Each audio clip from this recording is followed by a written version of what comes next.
So, good afternoon, everyone. Welcome to the first day of our local youth environment assembly in Europe.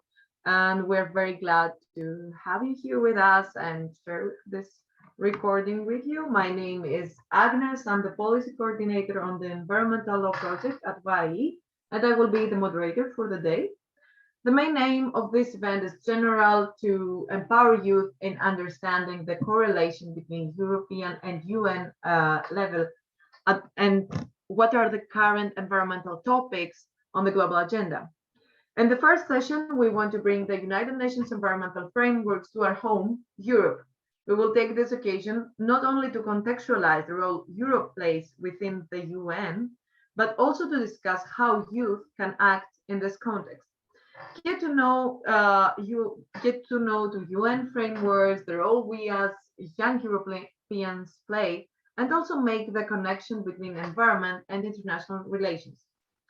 Our day will start with a quick roundtable with the YE support team and guests, and then we will go directly to the heart of our discussion. So now we will welcome our guest speakers, Joy Winkins and Anna from YE.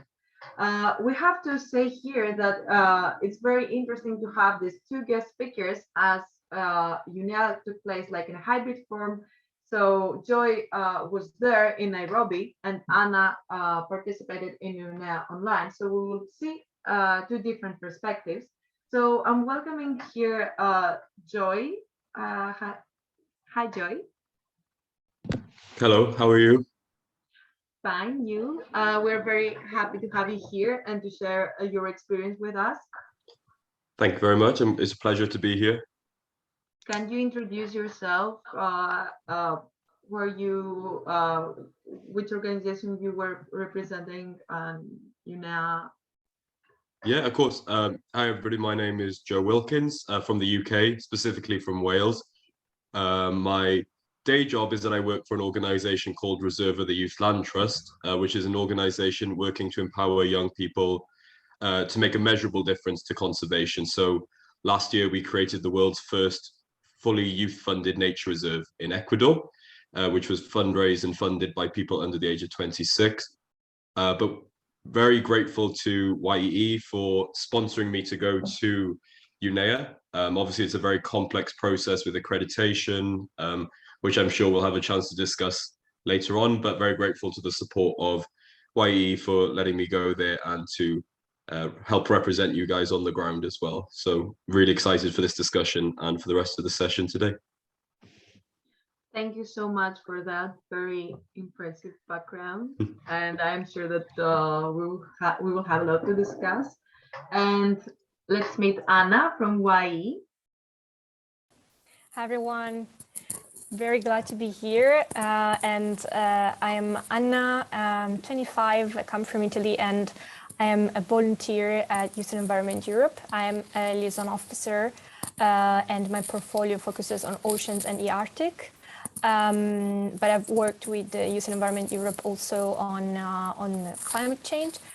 And I'm a member of the advocacy working group, and I'm very glad to be here and of course to discuss UNEA 5.2, especially with Joe, since we didn't get the chance to meet during personally during the event. So very nice to be here. Thank you so much, Anna, and it's very interesting to see the two different perspectives and the discussion between you and Joy. And now we have a small presentation in order to get to know UNEA and like what is Europe at UNEA, how European delegation was represented at the assembly, to explain which outcomes were result from the assembly at European level. And I will give the floor to Pega for this presentation. Hi, thank you so much, Agnes, and thank you for organizing this local youth environmental assembly. I would like to first ask the organizers if they can provide me with sharing the screen ability. And meanwhile, whilst they do that, and thank you in advance, I would like to introduce myself. Maybe it's a bit easier. And I am Pega. I am advocacy coordinator at YE. And specifically, my role was to support our delegates at United Nations Environmental Assembly. So I've created a very, very, very comprehensive presentation to showcase to you, fundamentals of what United Nations Environmental Assembly is and how participation is designed across the, let's say, curriculum of United Nations program. Then I think it would be great to move on to our delegates themselves, because then they can move on from theory into practice and how their experience was, either connecting remotely or by being in person in Nairobi. And hopefully we will have some interesting questions to trigger their input as well. I will try my best to now work through the system, but let's see. Do let me know if it doesn't work, and I will work around it. So there we go. So basically, Europe at UNEA is a very interesting point for us to discover, and specifically because of the design of United Nations Environmental Program. But before we dive into Europe's representation, it would be great to first look at what is the United Nations Environmental Assembly. United Nations Environmental Assembly is the world's highest decision-making body on environment, and it specifically addresses critical environmental challenges around the world. It meets every 2 years, and it sets priorities for global environmental policies and develops the existing international environmental law programs.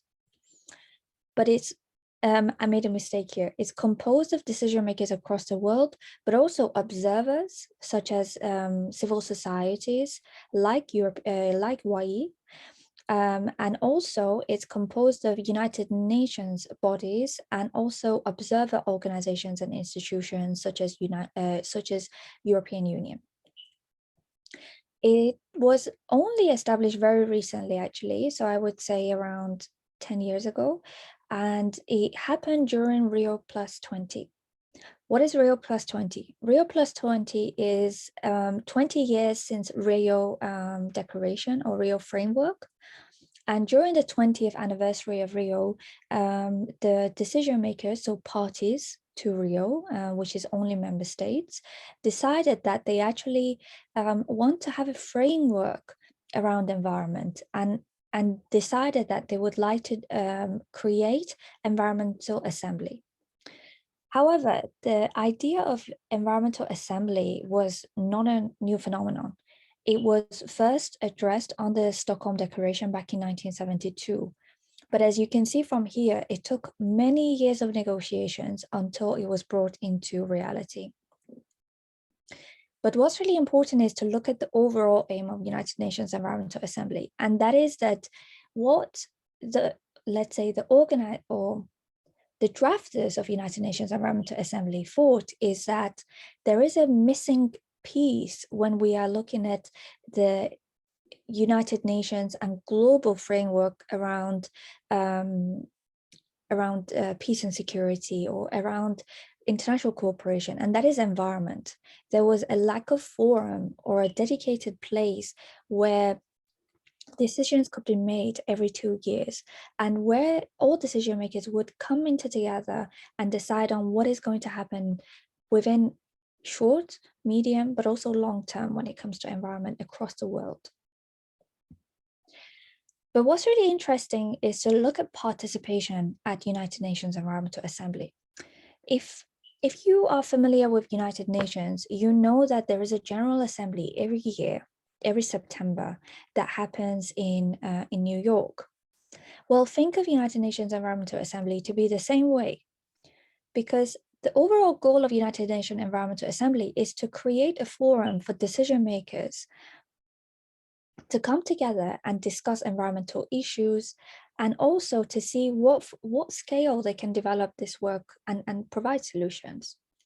So what's really important is to say that it's not only decision makers' participation that is essential, but also observers and also expert groups such as United Nations let's say, private bodies such as UNHCR or ICRC. So what usually tends to happen is that this is a process.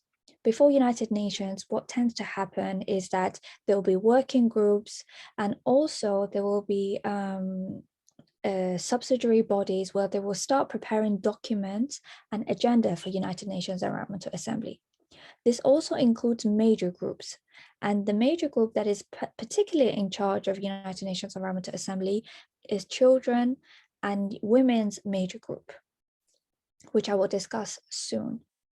Then, once the United Nations is also starting to happen, there is a youth version of that, known as the Youth Environmental Assembly, which Joe and also Anna will be talking more concretely about what happened during those sessions as well.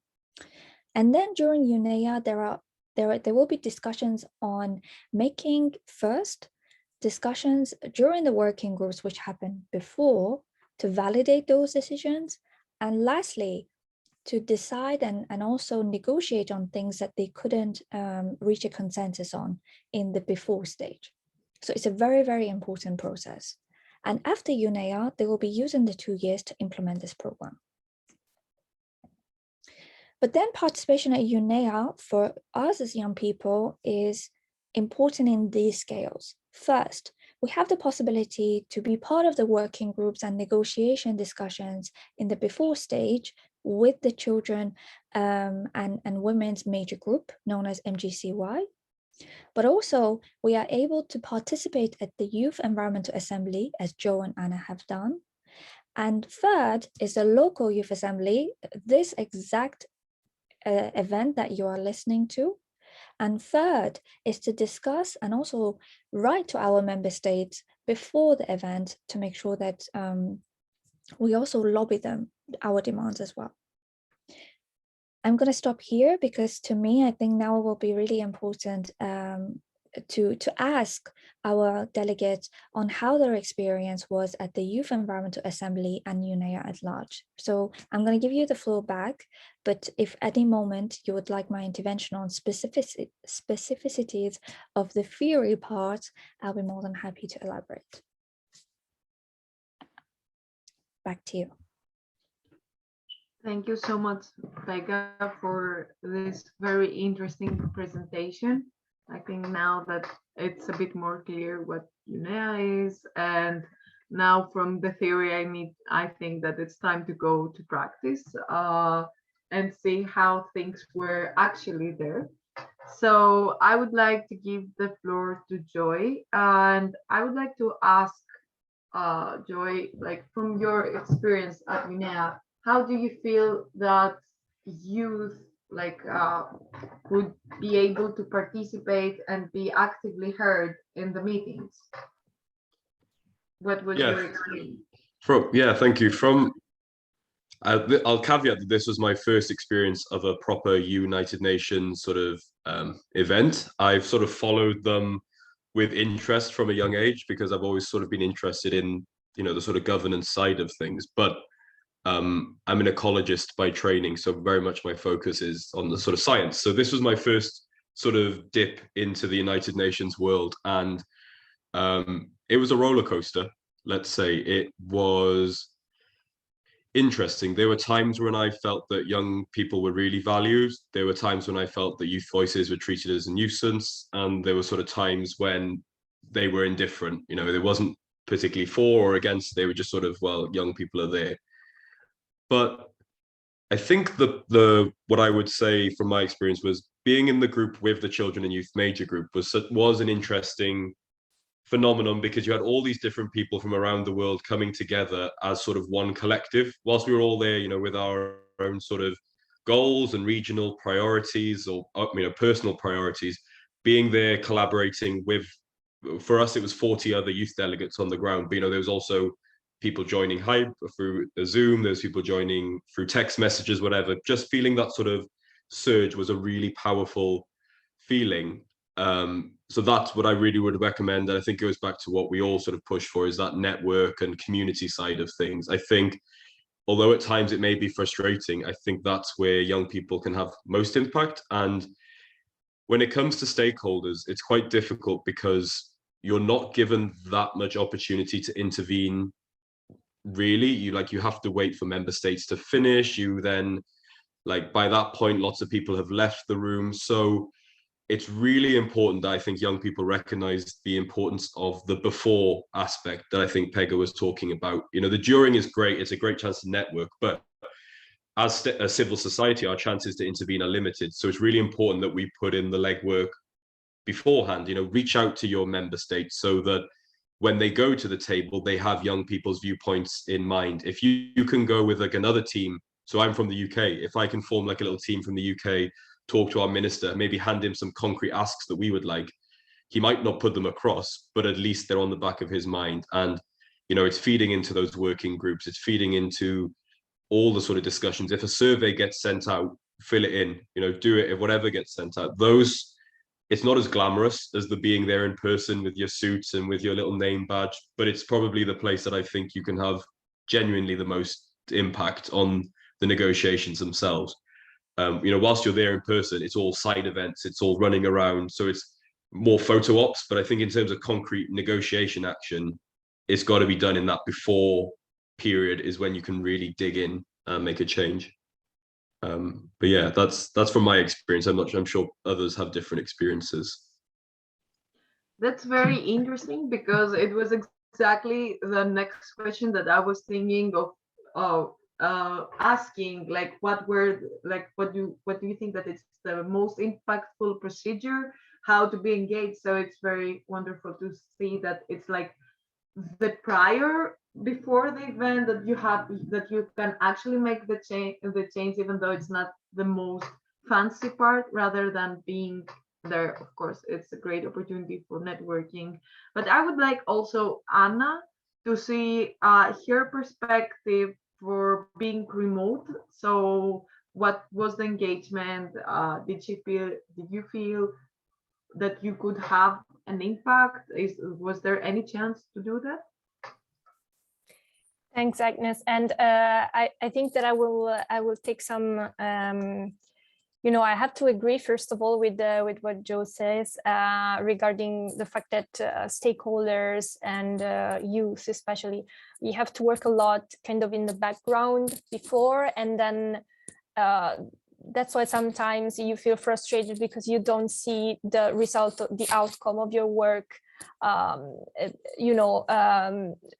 very highlighted. So you don't feel at a certain point that you are actually making a difference. At least, like, this is what my feeling is, that you work a lot on the background as a young person, or with other youth groups, or with other groups of civil society, and then of course you have to the ball is in the member states court. So it is sometimes unnerving, but I guess that this is the process for stakeholders.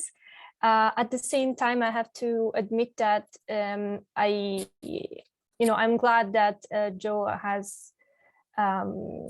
has this feeling that young people made a big group, a big community, which is of course something that I could not feel directly from remotely. So I'm really happy, Joe, that that you were involved with the other members of the major group. So yeah, this is really interesting. And from my perspective, of course, I have to highlight the fact that there were also some logistical obstacles, both in terms of, being in touch with the people, because of course they are there physically and they cannot really be there all the time, also on the phone or at the computer. So this is also an obstacle. But on the other hand, there were some limits to the platform itself during the negotiations, but I guess that we can talk a little bit about it later. I don't know if you had other questions before. Yeah, actually, I would like to ask more about the context. Was there the content? Was there any specific topic that you both followed during UNEA 5.2? That's something that really caught your interest and you dived into it. So I'm gonna give first the floor to Anna and then to Joy, just to reverse the circle. Thanks. Yeah, so working a lot on oceans, my main interest, and let's say the cluster, the so-called cluster that I focused on is the one about the global plastic treaty. So the cluster was called plastic pollution and marine litter. And this was cluster 1 of the negotiations, but there were 4 different clusters of the kind of the informal session that there was. And it was really interesting to participate in these meetings.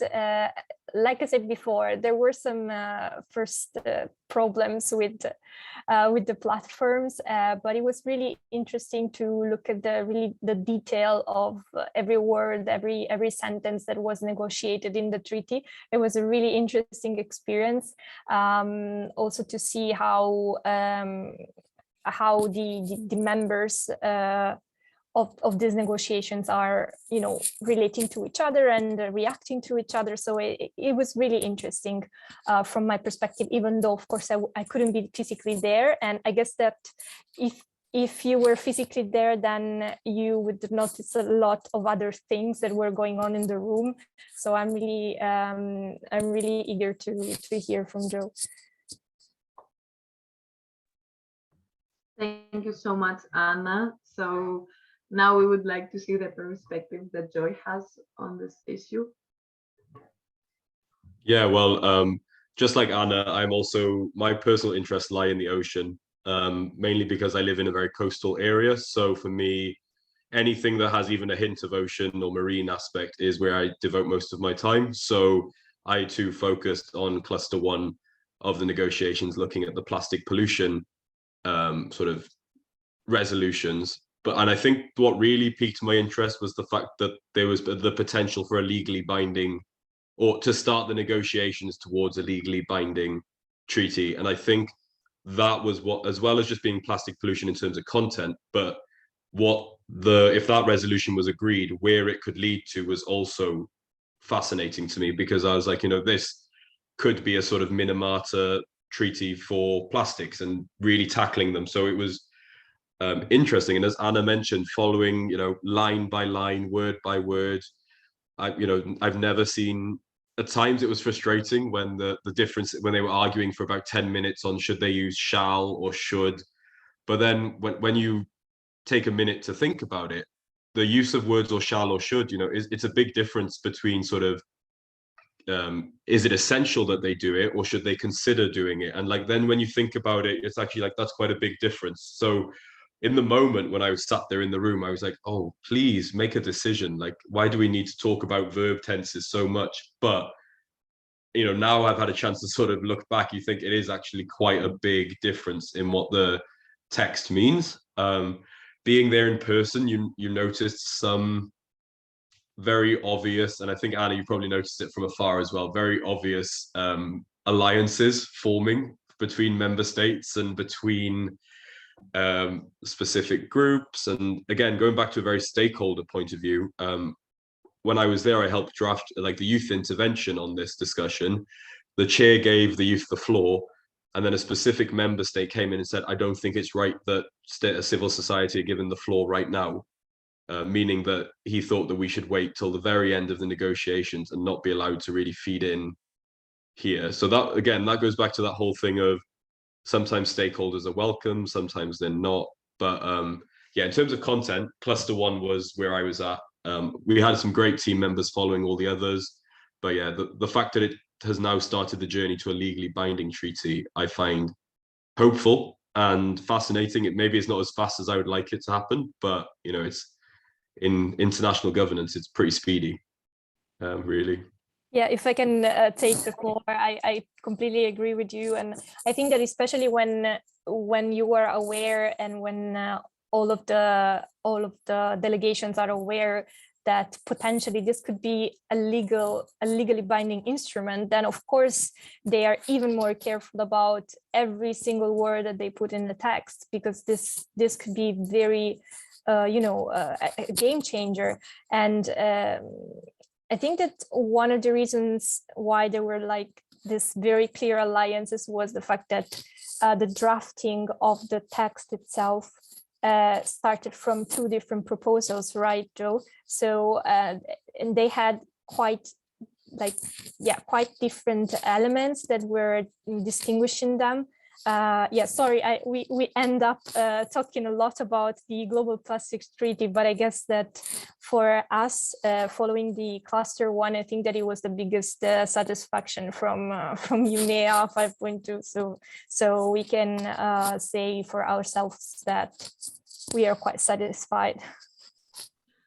Yeah, that's very interesting to hear, because I wanted to see like at which section did you feel more empowered? And I can see from the discussion that it was about the plastics. So if I'm not being wrong, because from what I understood, this was the most interesting like section of the whole event. So is this right? Or was there another section that was also really interesting and you felt very empowered to follow and maybe be engaged in it? Yeah, I guess I'm not sure like how much the audience, the listeners will have like followed UNEA to this point, but it's worth sort of, I guess, laying out that before UNEA, there are sort of resolutions tabled by various countries around the world. Then they often form like partnerships and co-sponsor them together. And then these are sort of laid out for the committees to discuss beforehand. And I guess for sake of time, they're split into clusters based on themes or content. So the cluster one was focusing on all resolutions tabled on plastic and marine litter, and they were all sort of lumped together. There was one focusing very much on sort of circular economy, those sorts of issues, one focusing on like geographical representation. So I guess for whatever your interests are, they probably would be the most interesting. I guess for me and Anna, as ocean enthusiasts, plastic and marine litter was obviously the big one. And I think that one again because it was going to lead to a legally binding, that's what all UNEA had put its energy into. When we were there in person, all the decoration around the place was like beat plastic pollution, and they put up some sculptures with plastic bottles around the place. So you could tell that was the one that the UNEP, then the United Nations Environment Programme, were really pushing to get through, because that was what you saw all around the place. But I know I had colleagues on the ground who were really focusing on like lake management, because it was looking at sort of fertilizer and land use. And so there was something for everybody. Mm-hmm. Oh, sorry. Very interesting to hear. Thank you so much. Would you suggest this experience to other young activists, and why? Why would you consider this a very remarkable experience? Because as you say, like youth has a very particular place in this kind of events, because of course it's a great experience, but at the same time you cannot be the output of the youth is not that impactful in the event. It's great for networking, but you have to do as civil society beforehand the work. But how would you suggest the engagement of youth in this kind of events in the future? I can take the floor, but well, first of all, I would say, like we were mentioning before, it's really important to have an involvement and to start to be involved before a certain event. So don't focus all of your energies and all of the capacity that you have on the event itself. Of course, this is where it's the last push where stakeholders go, and it's really the last push for stakeholders. But at the same time, I think that a good preparation of what your position is and what your requests are as youth is very important, because stakeholders have we can have a lot of power, we can have a lot of involvement, but at the same time, I think that our access to the process, to the negotiation, is a little bit more difficult from that point of view, in terms of also the work that you have to do to get there, especially if you are not, for example, already among the observers. So if you are not linked to one NGO that is already participating in UN processes, like YE, for example. So my suggestion is, yes, absolutely do this experience, because youth participation, we saw it in the past years. Youth participation is so important. Young people have reached a level of awareness of what happens in the world, and also we know what we want for the future, for our future and the future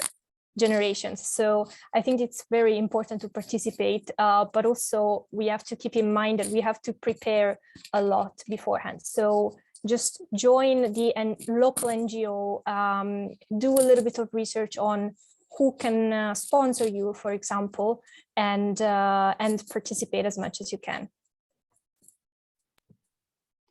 Yeah, I think I would echo a lot of what Anna just said about, especially about the preparation aspect. It's what the feedback we got from a lot of the ministers and member states on the ground was that youth are actually among the most prepared stakeholders there are. That, when there's negotiations going on until 3 a.m. in the morning, we were quite often the only, or not the only, but like the biggest major group represented, because there were 6 of us there compared to maybe 1 for everybody else. Maybe we didn't need 6 people on the ground, but we were all so interested that we stayed. And the other sort of thing they gave is, like, always come with an ask, I guess, is what I would say. Don't just go in, like, sometimes I think we've gone in and said, like, oh, young people need to be represented, but now we've kind of in some places got our foot in the door, and now it's about finding those connections to give, like, ideas to. And I think it's moving beyond youth as sort of a symbol of the future. It's more like young people should be included today because they have like true sort of cognitive skills and social skills. They've grown up in we've grown up in a world of technology. We've grown up in a world of sort of social media that generations before us haven't. So it's about using young people's skills, not just our sort of symbolic connection to the future. It's about recognizing young people have skills and power to give today. And I think that comes from prep, and it comes from reading materials. It comes from networking. It comes from connections. All those things pull together to give young people a really solid foundation, I guess, to go, or a very solid direction to go. Let's say, we've managed to get our foot in the door in some places. Now we need to really open that door wider and show people why young people need to be there. Would be my little ad. Very empowering, I would say, and I really like how you both have the same experience on how you want to empower youth to participate in this, even though we can see like a different perspective, as it was a hybrid event. So I really appreciate this common ground of the 2 different perspectives. And this also leads me to another question, is that, did you feel that the delegations were interested in hearing and talking to youth and other stakeholders' voices to take like youth into account, or do you find that it's difficult to approach country delegates? And I would give the floor to Joy firstly. It's mixed. It's very mixed, I think. It's very like there's a lot of national sort of context to take into account. I think there's lots of political things to be aware of as well, not just environment matters. I think the prime example, recently whilst we were there, unfortunately, things were happening that made delegations more difficult to reach, because they were focused on different things, or focused on talk. There's lots of different things. So I think an awareness of political things going on outside of UNEA are important. Being very aware of national context, in in the UK, we're very fortunate that the UK government is relatively good at stakeholder engagement. There's still some ways to go. And it's very dependent on departments and civil servants and etc. But, as a whole, we're quite lucky to have that sort of access. In many countries around the world, that access or even those connections don't exist. It can be very autocratic where one person's decision making goes. So there's no stakeholder engagement. So it varies a lot. And I think that's, again, going back to why it's important to have sort of regional and international networks, so that you can reach out to Europe. Even if you can't reach out to your specific delegation, maybe you can support others to reaching out to the EU or to other organizations. So it's really mixed, and I found that strange. But for some people, they're surprised how open other governments are to stakeholder engagement, and I think that was quite eye-opening and made you realize how lucky we are in certain countries to have access to people and be able to speak out and say, hey, I don't think you're doing a very good job, but here's some ideas. In some countries, people really just don't have that luxury, and they quite often put themselves in danger to do those sorts of things. So I think having an awareness of national context is important, and I apologize for taking a bit of a dark turn on that answer, but I think it's something everyone has to be aware of as well. Yeah, that's actually true. No, it's very interesting, to see how a person that is participating on site and is there, how does it feel to be able to approach this, and also what you're saying that some countries, they don't have representatives. This is very important to highlight this, because it's not something that all people know, all the people that they're watching this. So it's very important to highlight this and see how lucky we are in some countries to have this opportunity. So Anna, do you have anything to add in this question? How did you feel? Not, to be honest, not really, because participating remotely, I didn't approach personally any country delegation, so I didn't, have this comparison also among countries.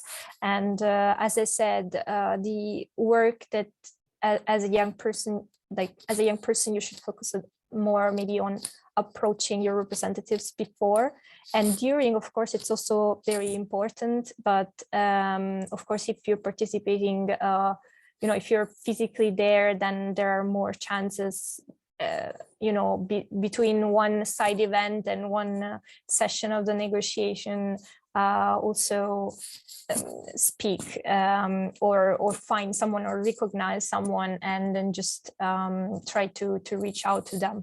So I have to say that this is another reason why, if you ask me, well, should I do this experience? Should I be there? Yes, I think that it's very important also to understand how it works as an insider, how the process works, and also what the relation is between different kinds of country representatives and stakeholders, because this is how you also understand who you can approach and who you can actually have a conversation, actually sit at the table, and they're going to listen to you. Yeah, I also agree that it's very important to know the process and see how actually things are going on and are evolving, and be involved in the current developments. So I think this is the most important thing. And last question before wrapping up, because we talked about the good things, like the opportunities and all the positive aspects, I wanted to ask, did you face any obstacles while participating in this event? Firstly, to Joy, because he was in Nairobi, so I would like any kind of difficulties or obstacles that someone might face by participating in this event. Yeah,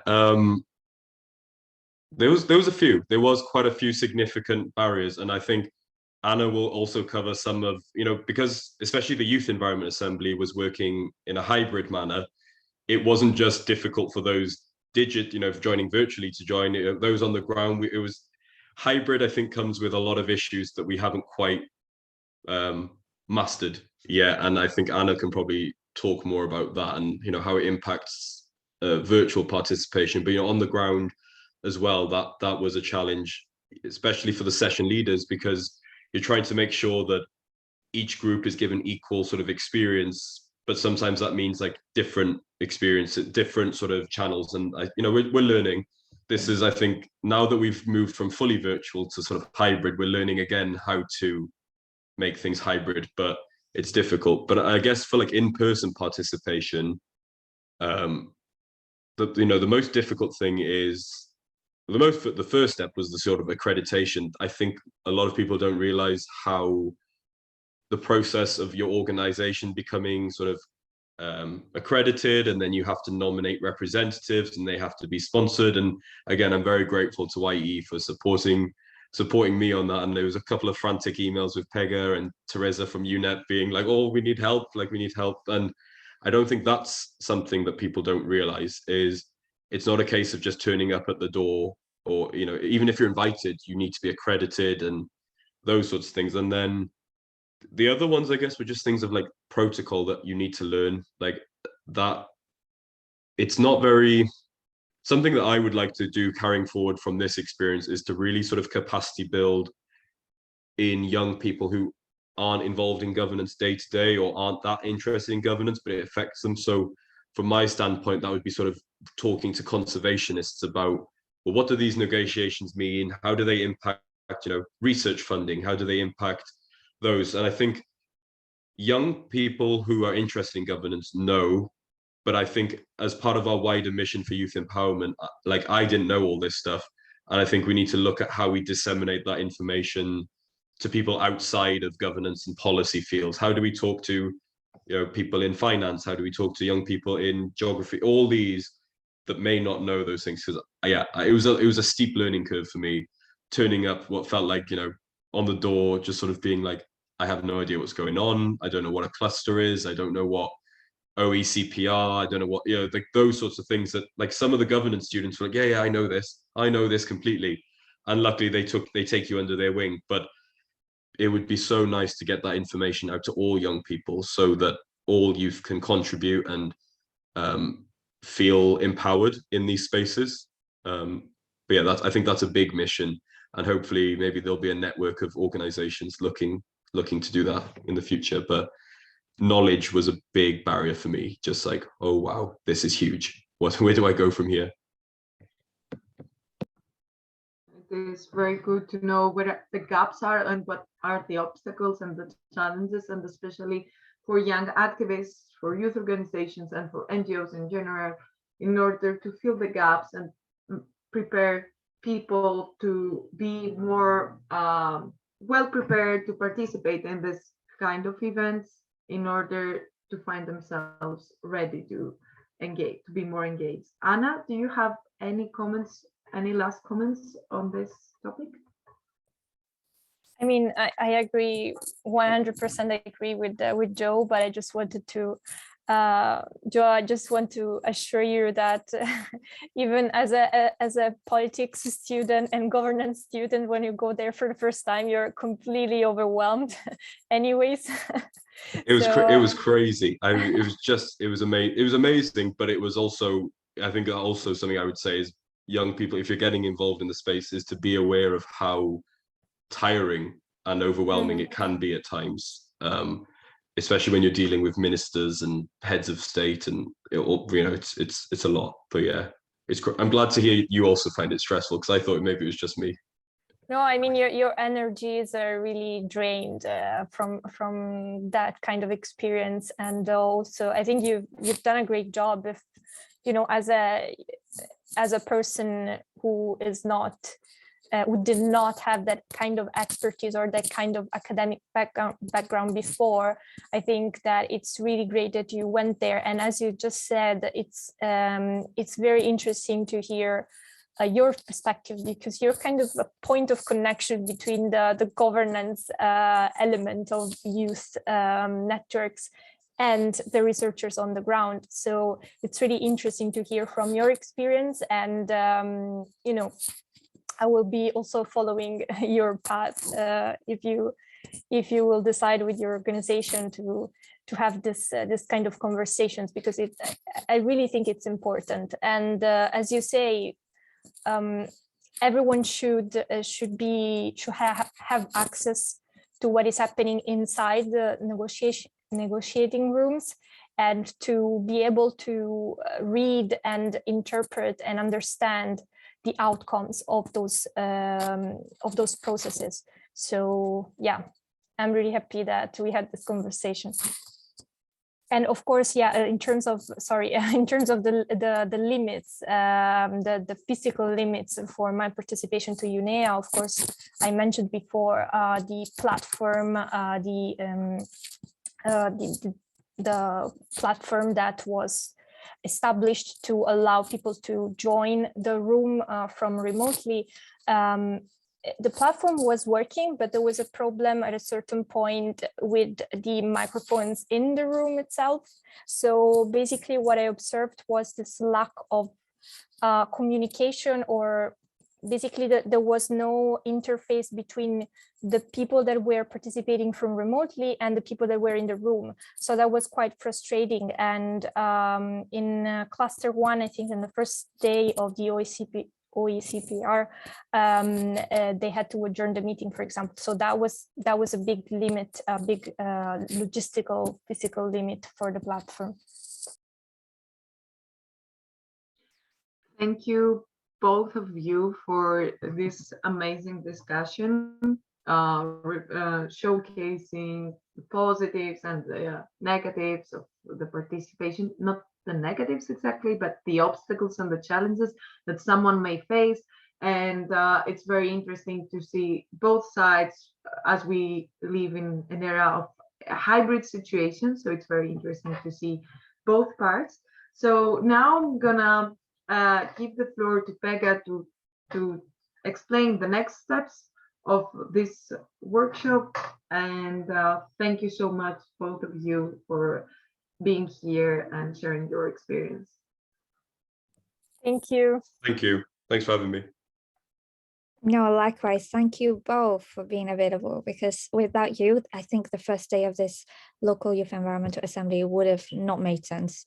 So thank you for taking the time and first participating at UNEA, and second for making it meaningful by being here and explaining it. But yeah, I'm going to be very brief, because I think it would be great to close the meeting today with giving you a bit of an outline as to what is going to happen tomorrow. As you know, we have 2 series of local youth environmental assembly, and today was the first round, and we wanted to kick this off with, again, giving you a bit of a theory and then giving you the practical side. And tomorrow we will go and it's very cheesy, but we will dive into the heart of negotiations. And what that essentially means is that we will use our second day at local youth and environmental assembly to first understand what was discussed during UNEA 5.2 in Nairobi. And then we will move on to a panel discussion with one young representative who will explain to us how these decisions are going to impact young people, especially across Europe, and what is our next step forward as decision makers, as young activists who are located in Europe. So I hope you can tune in with us live on Facebook tomorrow, and also indulge us with your questions you're using the comments tab.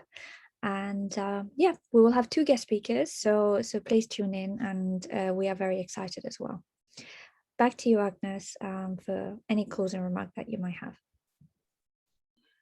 Thank you so much, Becca. It's very interesting to start today and continue tomorrow. And I'm very excited to, as I didn't have the chance to participate to to see how were the procedures, what were the experience from both Anna and Joy.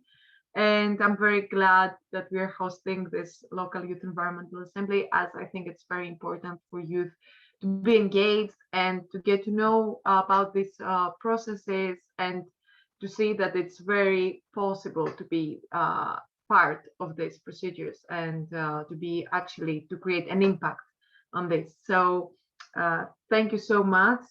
Without you, it wouldn't be possible, as Pega mentioned, and YE is very thankful for having you as speakers. So to our viewers, we wait for you to our next local youth environmental assembly tomorrow. So thank you all of you for your time and your attention. We hope you enjoyed it, and more sessions are about to come. Thank you so much. Thank you.